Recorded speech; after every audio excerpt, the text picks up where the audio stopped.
বাংলাদেশ আর পাকিস্তান একসাথে মাঠে নামছে, এমন এক খবরে তোলপাড় পুরো দক্ষিণ এশিয়া। দিল্লির ঘুম কেড়ে নেওয়া এই জল্পনার মধ্যেই পাকিস্তানি সামরিক সূত্র থেকে ভেসে আসা এক বার্তায় বলা হয়েছে, এবার শুরুটা হবে পূর্ব দিক থেকে। এই রহস্যময় বার্তার আসল অর্থ কী তা নিয়ে গভীর আলোচনার মধ্যেই ভারত বাংলাদেশ সীমান্তে এক নতুন ও নজিরবিহীন সামরিক উত্তেজনা তৈরি হয়েছে। ভারত সরকার ঘোষণা দিয়েছে তারা বাংলাদেশের ঠিক পাশেই তাদের উত্তর পূর্বাঞ্চলীয় সেভেন সিস্টার্স রাজ্যগুলোতে এক বিশাল বিমান মহড়া শুরু করতে যাচ্ছে।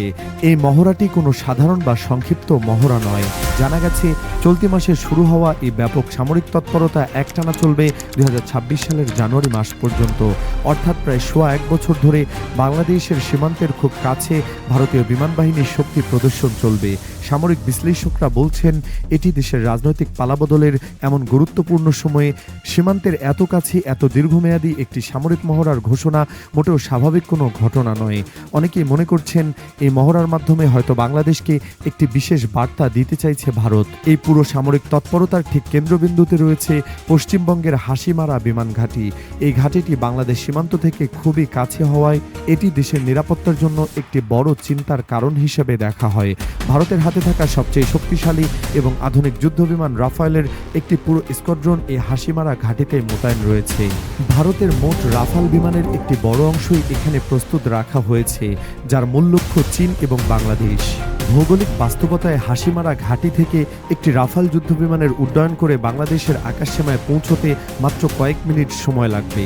এই বিষয়টি দেশের সম্মান ও স্বাধীনতার জন্য একটি সরাসরি হুমকি। স্বাভাবিকভাবেই যে কোনো বিশেষ পরিস্থিতিতে বাংলাদেশের সামরিক পরিকল্পনার প্রধান লক্ষ্যগুলোর মধ্যে একটি হবে এই হাসিমারা বিমান ঘাঁটিকে সম্পূর্ণ অকার্যকর করে দেওয়া। এর জবাবও বাংলাদেশও তৈরি করেছে। ডক্টর মোহাম্মদ ইউনূসের নেতৃত্বে নতুন অন্তর্বর্তীকালীন সরকার দায়িত্ব নেওয়ার পর থেকেই বাংলাদেশ ফার্স্ট নীতি গ্রহণ করেছে। এই নতুন নীতিতে পরিষ্কারভাবে বলা হয়েছে, দেশের স্বাধীনতা ও সম্মান রক্ষার জন্য একটি শক্তিশালী সামরিক বাহিনীর কোনো বিকল্প নেই। আর সেই কারণেই অতীতের অনেক সমীকরণকে পেছনে ফেলে দেশের প্রতিরক্ষা ব্যবস্থাকে নতুন করে সাজানোর এক বিশাল কাজ শুরু হয়েছে। আর এই প্রতিরক্ষা নীতিরই সবচেয়ে বড় প্রতিফলন হিসেবে দেখা হচ্ছে চীনের তৈরি SY-400 সিস্টেম অর্জনের সিদ্ধান্তকে। এই একটি খবরই দিল্লিকে নতুন করে ভাবাতে বাধ্য করছে, কারণ এই SY-400 কোনো সাধারণ রকেট লঞ্চার নয়। এটি একটি পূর্ণাঙ্গ এবং খুবই দরকারি ব্যালিস্টিক মিসাইল ব্যবস্থা। চায়না অ্যারোস্পেস সায়েন্স অ্যান্ড ইন্ডাস্ট্রির তৈরি এই সিস্টেমটির প্রধান বৈশিষ্ট্য হল এর দ্বৈত ক্ষমতা। এটি যেমন 400 মিলিমিটারের 8টি রকেট ছুটতে পারে, তেমনি প্রয়োজন অনুযায়ী দুটি BP-12A স্বল্প পাল্লার ব্যালিস্টিক মিসাইলও বহন করতে পারে। এই BP-12A মিসাইলগুলো স্যাটেলাইট নেভিগেশন ব্যবহার করে প্রায় 400 কিলোমিটার দূরের লক্ষ্যবস্তুতে নিখুঁতভাবে আঘাত হানতে সক্ষম। এর অর্থ হলো বাংলাদেশের হাতে এই সিস্টেম আসার পর ভারতের হাসিমারা ঘাঁটি তো বটেই, এমনকি কলকাতা পর্যন্ত ভারতের একটি বিশাল এলাকা এখন বাংলাদেশের মিসাইলের আওতার মধ্যে চলে আসবে। SY-400 সিস্টেমের আরেকটি ভয়ঙ্কর দিক হলো এর শুট অ্যান্ড স্কুট সক্ষমতা। এর ভ্রাম্যমাণ লঞ্চার মাত্র কয়েক মিনিটের মধ্যেই ফায়ারিং পজিশনে গিয়ে মিসাইল ছুড়ে আবার দ্রুত নিজের অবস্থান পরিবর্তন করতে পারে। এর ফলে শত্রুপক্ষের পাল্টা হামলা বা বিমান হামলার ঝুঁকি প্রায় শূন্যের কোঠায় নেমে আসে। এই একটি সিস্টেমই পুরো এলাকার ক্ষমতার মানচিত্রে বড় ধরনের পরিবর্তন আনার ক্ষমতা রাখে। তবে বাংলাদেশের প্রস্তুতি শুধু একটি সিস্টেমের উপর নির্ভরশীল নয়। ফোর্সেস গোল 2030 এর অধীনে বাংলাদেশ তার সামরিক সক্ষমতাকে অনেক বেশি শক্তিশালী করে তুলছে। এই লক্ষ্যের অধীনে বাংলাদেশ সেনাবাহিনী তার অস্ত্রাগারে যুক্ত করতে যাচ্ছে তুরস্কের তৈরি ভয়ঙ্কর বোরাখান ব্যালিস্টিক মিসাইল। এই মিসাইলটির ক্ষমতা রীতিমতো ভয় ধরানোর মতো। বোরাখান মিসাইলের সর্বোচ্চ পাল্লা প্রায় 300 কিলোমিটারের বেশি। এর সবচেয়ে বড় শক্তি হলো এর গতি এবং নির্ভুলতা। এটি শব্দের চেয়ে 5 গুণ বেশি গতিতে অর্থাৎ ম্যাক 5 স্পিডে লক্ষ্যবস্তুর দিকে ছুটে যায়। এর নির্ভুলতা এতটাই যে এটি লক্ষ্যবস্তুর 10 মিটারের বৃত্তের মধ্যে আঘাত হানতে পারে। প্রতিটি ভ্রাম্যমাণ লঞ্চিং সিস্টেমে 2টি করে মিসাইল থাকে, যা দ্রুত ফায়ার করে নিজের অবস্থান বদলাতে পারে। এর একটি সহজ ভৌগোলিক হিসাব দেখা যাক। বাংলাদেশ সেনাবাহিনী রংপুর ক্যান্টনমেন্ট থেকে ভারতের সেই হাসিমারা এয়ারবেসে সরাসরি দূরত্ব মাত্র 105 কিলোমিটার। বোরাখান মিসাইলের পাল্লা যেখানে 300 কিলোমিটার, সেখানে সেখানে 105 কিলোমিটার দূরত্ব তার জন্য কিছুই নয়। সামরিক বিজ্ঞানের ভাষায় কোনো মিসাইল যখন তার সর্বোচ্চ পাল্লার কাছাকাছি দূরত্বে আঘাত করে তখন তার গতি ও বিধ্বংসী কিছুটা কমে আসে। কিন্তু যখন একটি 300 কিলোমিটার পাল্লার ম্যাক 5 গতির মিসাইল মাত্র 105 কিলোমিটার দূরের লক্ষ্যবস্তুতে আঘাত হানবে তখন এটি তার সর্বোচ্চ গতি এবং সর্বোচ্চ বিধ্বংসী শক্তি নিয়েই আঘাত হানবে।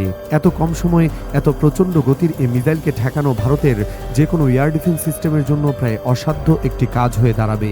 এই সম্ভাব্য হামলার মুখে ভারতের প্রধান প্রতিরক্ষা বর্ম হবে রাশিয়ার তৈরি S-400 এবং Israeli Barack 8 air defence system. Siliguri corridor এবং হাসিমারাকে সুরক্ষা দিতে ভারত যে এই সিস্টেমগুলো মোতায়েন করবে তা নিয়ে কোনো সন্দেহ নেই। তাই বাংলাদেশের মিসাইলগুলোর জন্য সবচেয়ে বড় চ্যালেঞ্জ হবে এই শক্তিশালী সুরক্ষা ব্যবস্থা ভেদ করা। আর এখানেই সামনে আছে স্যাচুরেশন অ্যাটাক বা একযোগে বহুমুখী হামলার কৌশল। ধরা যাক বাংলাদেশ একই সাথে তুরস্কের TRG-300 রকেট এবং ম্যাক 5 গতির বোরাখান ব্যালিস্টিক মিসাইল দিয়ে হামলা চালালো। তখন ভারতের S-400 সিস্টেমের পক্ষে একই সময় ভিন্ন গতির একাধিক লক্ষ্যবস্তুকে শনাক্ত করা এবং প্রতিহত করা প্রায় অসম্ভব হয়ে পড়বে। এত কম দূরত্বের কারণে ভারতের এয়ার ডিফেন্স সিস্টেম প্রতিক্রিয়া জানানোর জন্য খুব বেশি সময় পাবে না।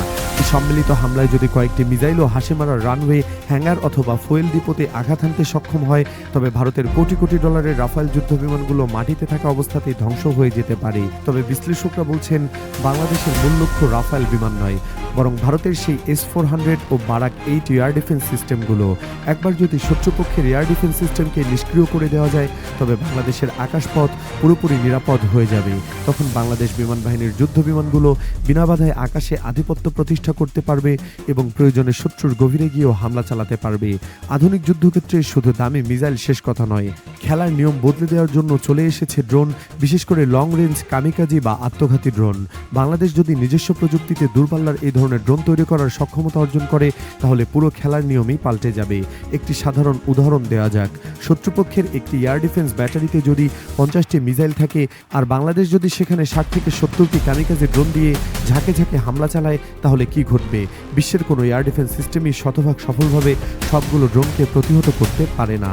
যদি 10 থেকে 20টি ড্রোন সেই সুরক্ষা ব্যবস্থা ভেদ করে মূল লক্ষ্যবস্তুতে অর্থাৎ সেই এয়ার ডিফেন্স সিস্টেমের রাডারে বা লঞ্চার প্যাডে আঘাত হানে তাহলে শত্রুর মিলিয়ন মিলিয়ন ডলারের সম্পদ ধ্বংস হয়ে যাবে নামমাত্র খরচে।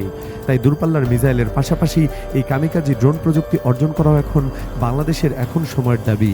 সব মিলিয়ে বাংলাদেশের এই নতুন সামরিক প্রস্তুতি এবং বাংলাদেশ ফার্স্ট নীতি পুরো অঞ্চলেই একটি নতুন বার্তা দিচ্ছে। এই সামরিক ব্যবস্থাগুলোকে নতুন করে সাজানোর প্রকল্পগুলো যদি সফলভাবে বাস্তবায়িত হয় তাহলে বিশ্বে বাংলাদেশের একটি নতুন ও শক্তিশালী পরিচয় তৈরি হবে। দেশের সমুদ্রসীমা ও আকাশসীমার নিরাপত্তা নিশ্চিত হবে। একই সাথে পার্বত্য অঞ্চলে বিভিন্ন সন্ত্রাসী গোষ্ঠীর তৎপরতা কমে আসবে এবং রোহিঙ্গা সমস্যার মতো জাতীয় সংকট সমাধানে বাংলাদেশ আরও শক্তিশালী অবস্থানে থেকে কথা বলতে পারবে। এক কথায় বাংলাদেশের এই সামরিক নবজাগরণের ফলে এখন থেকে যে কোনো দেশ ঢাকার দিকে আঙুল তোলার আগে নতুন করে হিসাব কষতে বাধ্য হবে। তাদের বুঝতে হবে এটা এক নতুন বাংলাদেশ এবং হেলাফেলার দিন এখন অতীত। দেশের সম্মান, সার্বভৌমত্ব এবং কষ্টার্জিত স্বাধীনতাকে অটুট রাখতে একটি শক্তিশালী এবং আধুনিক প্রতিরক্ষাই যে একমাত্র গ্যারান্টি তা বাংলাদেশ মর্মে মর্মে উপলব্ধি করছে।